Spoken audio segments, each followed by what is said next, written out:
Hello, ladies and gentlemen. I want to talk about something important today, the truth.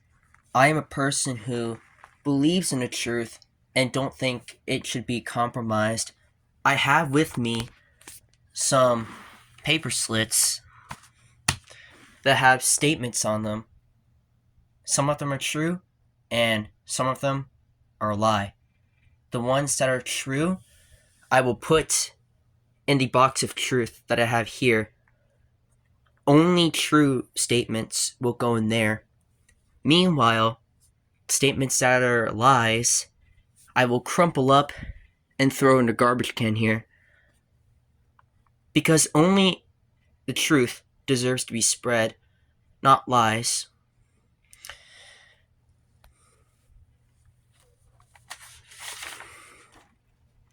The truth is objective. It doesn't depend on a person's opinion. This is true. The truth is very consistent, and reality is objective. There are things that are true.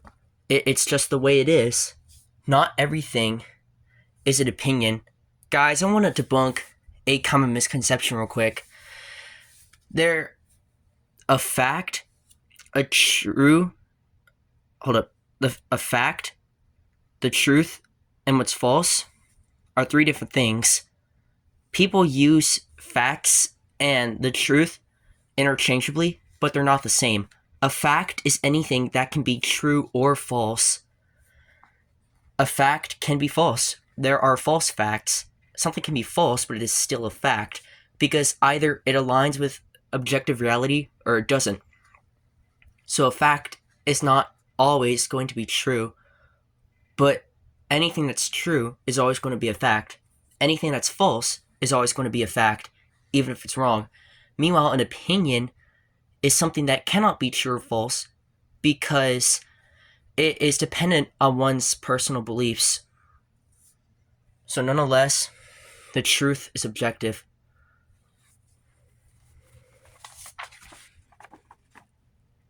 A man is an adult human male, and a woman is an adult human female. The definition of gender is objective. If you have at least 2 brain cells, you will agree with me that this is also true. Because everything has a meaning, not necessarily, but there's a reason why man and woman are words. They have a meaning. There is an objective definition to a man and a woman, because if there wasn't, then those words would not exist. Just like the definition of gender is objective. Gender is merely the biological orientation of an organism within a sexual species, whether that be male or female, although I am aware that mutations exist. Men and women simply refer to male and female adult human beings. If you are a man, biologically speaking, nothing that you can say, do, or think will change otherwise, and the same applies if you are a woman.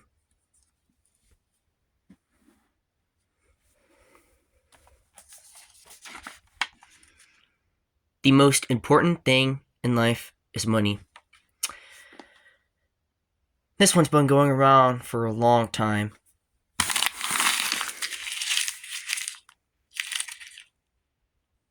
And it is false. Money is not nearly close to the important thing in life. Money is helpful, and money can get you some things in life. In many societies, basically the entire world, you essentially need money to survive, but money is not the most important thing in life because money is merely just a factor.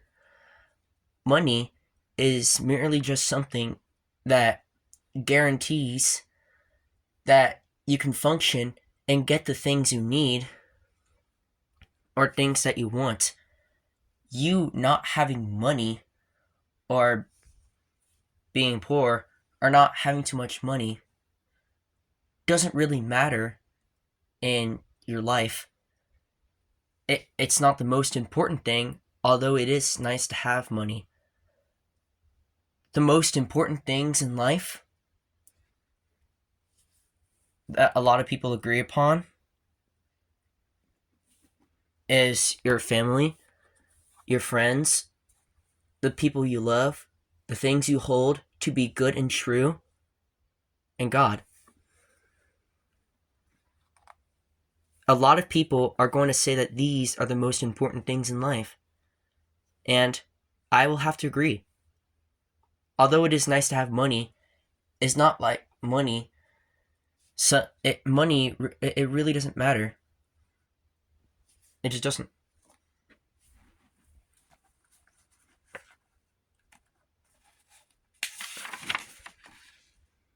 Your human value depends on what other people think about you.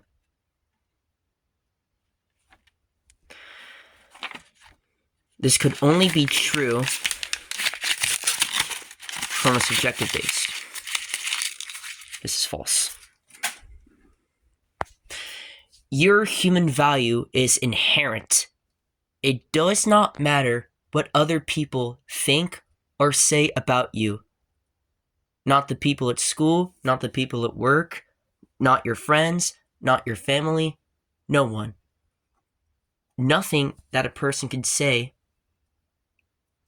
alters or forms your human value. Your value is inherent because you are a human person. You are loved. You are created. And you have inalienable human rights and human worth that doesn't degenerate or go up. It doesn't matter what other people think about you. It doesn't even matter what you think about yourself. You are worth it.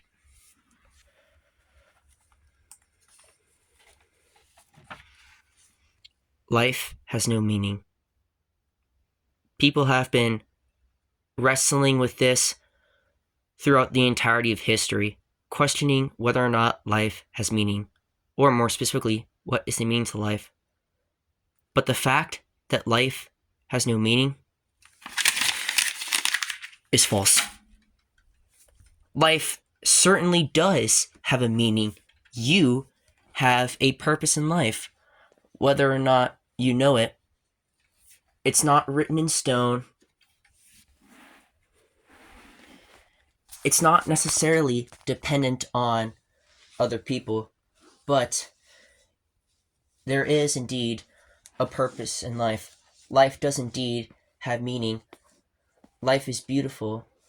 Hopefully, you have not experienced pain to the point where you don't think life is beautiful. There are so many things that are great about life.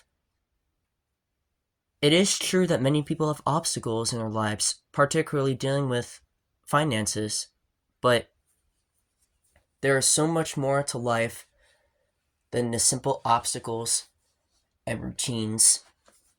Would you prefer to love other people, your friends and family, and have them love you back? Would you prefer that over never existing? Would you prefer getting the good experiences of life over not existing at all? Probably not. Life has meaning. And for many people, the meaning of life is to follow God.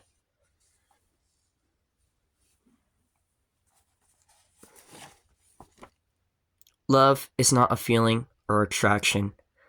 It is a genuine choice. This is true. Love is not a feeling. Love is a choice. Love is a choice to goodwill another person. Love is a choice to do what is best for another person. It is a commitment. Love has no condition. It is not based on any earthly conditions. It's not based on money, it's not based on looks, it's not based on humor, and oftentimes it's not even based on personality. Love is baseless because it is right and it is true. You can't love someone against your will, because genuine love requires you willingly caring for them. If you are being forced, if love is forced, then it's not love at all. If love is based on a condition, like looks or feelings, then it's not love. It's conditional.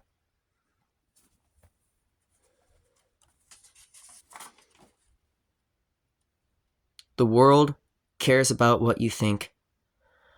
Well, that's certainly a fact. The world is actually a good place, and people will listen to your opinion because they actually care about you. Said nobody ever. Who actually believes this? The thing is, nobody thinks you're that important. Unless you have a lot of money, unless people can instantly recognize you, or unless you are popular on the internet, no one is going to care about what you say, and they aren't going to follow you and follow up, because the world turns. People are inherently selfish, and they go on. They do things their own way, and they are not going to go out of their way to rebel and bend to someone else. They are simply not going to take the time to listen to what other people have to say, especially if they disagree. I mean, there are certainly people in your life who care about you and what you have to say, like your family and friends, hopefully. But if you're not like famous, then that list stops there.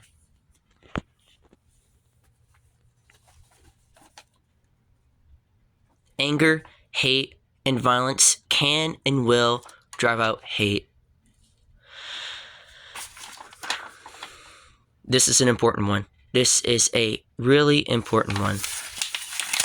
You thought I was going to put it in the box of truth? Of course not. It's false. Like all the other lies that try to get in the box of truth.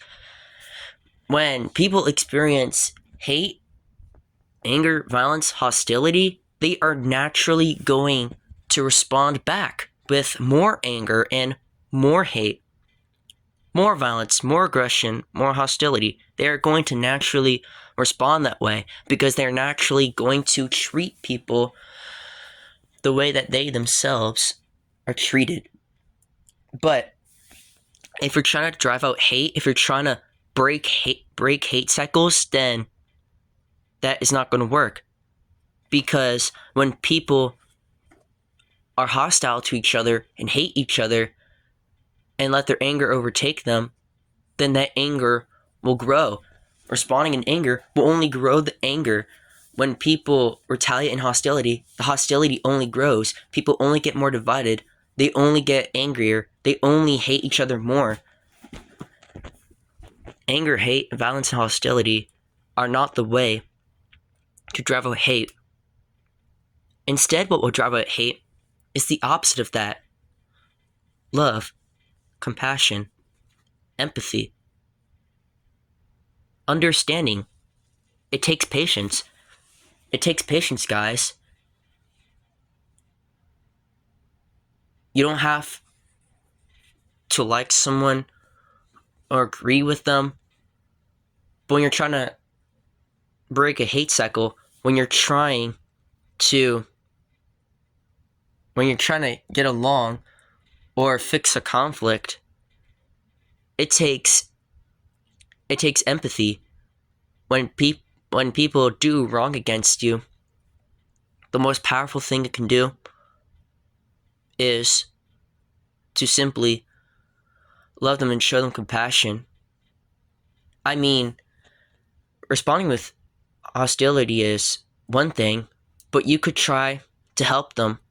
You could try to help them solve your problems. If there's things that you did that were wrong, you can apologize. You don't have to escalate the hate. Guys, this is an important truth that the world needs to hear more of. Love is not limited to romance, sex, or desires. It is the truthful, opposed to harm, patient, and involves willing commitment to a person's well-being, whether you have been friends for life or just shook hands. This is true. Love is not limited to certain things, because to limit love to sex, lust, romance, like the world often does, is not love. It's lust. It's attraction and feeling. It's something, but it's not love. Love is genuine care for someone. Love is genuine care and commitment to one's well-being, to goodwill them. Whether you have been friends for a whole life or you just shook someone's hand, whether you have just met them, you can love someone without having ever met them. You can care about them, like not really have to agree with them, but to actually love someone is to care about their well-being. If you've just met someone, even if you don't like them, it's still possible to love them if you care about their well-being. If you give someone advice and then go on the way, truthful, sincere advice, that's loving. It's loving. True love is not based on anything. It is a choice. It's a choice. It's not based on anything, and it is a commitment.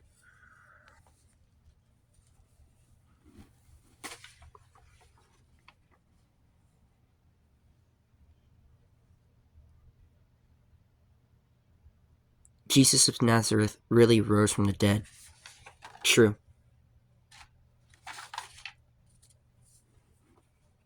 Like I said earlier, the truth is objective.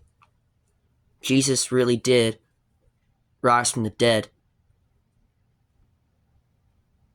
because he is God. Because God made you in his image and likeness, giving you your inalienable human rights and dignity, which would otherwise be subjective and compromisable. Jesus existed. He died. He was crucified and buried. The tomb was found empty. And there are many theories going around as to why it was. The most popular one, besides resurrection, was the fact that Jesus' body was stolen. But if you really think about it, that's false. The body was not stolen. Who would have stole the body? No one would have tried to. Jesus' disciples fled. They were in hiding. The Roman guards were paid to guard the tomb. They were paid. That was their job. They wouldn't steal the body. Joseph of Arimathea wouldn't have tried because the tomb was his. Where else would he bury Jesus? And the Pharisees wouldn't have done it because they were afraid of the disciples stealing the body and making a resurrection claim. So they paid their guards to secure the tomb. And nobody else would have tried because they wouldn't have fought with Roman guards over who they thought was a worthless, blasphemous criminal that they had crucified. The body was not stolen. People do not hallucinate. Hundreds of people, the masses, do not mass hallucinate the same thing for many days. It just doesn't work like that. And Jesus was crucified by the Romans. He was beaten, whipped, had a crown of thorns, carried the cross. He was deprived of sleep. He bled out. He could not have survived. He died. The blood loss alone would have killed him in the tomb after 3 days. he could not have survived, let alone roll the tombstone open with his weak body afterwards. So he died. But yet the tomb was still empty. The tombstone was still rolled out the way. And they professed that Jesus rose from the dead. Mary Magdalene and Jesus appeared to the disciples. Now, keep in mind that they had fled and went into hiding before, because they themselves would have also gotten killed by the Jews for being with Jesus. St. Peter denied the Lord 3 times, but he was willing to be crucified later for Jesus. He certainly wouldn't have done that had he not thought that Jesus rose from the dead. He got crucified upside down because he didn't think he was worthy to die the same way Jesus did. The apostles were willing to get tortured and die over what they saw to be true. They wouldn't die for what they know what is a lie. They went hiding before. Now they're willing to die for their Lord. What a change. What a change. And there are historians like Tacitus, Pliny the Younger, among others, even secular and Jewish sources who confirm that Jesus existed, that the tomb was empty. Not necessarily that he rose from the dead, because then they would be Christian, but they admit the tomb was empty.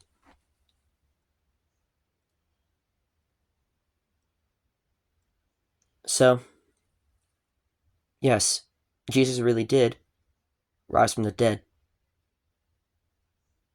Well, that is all for me today. See you later. God bless you. And have a good day or have a good night.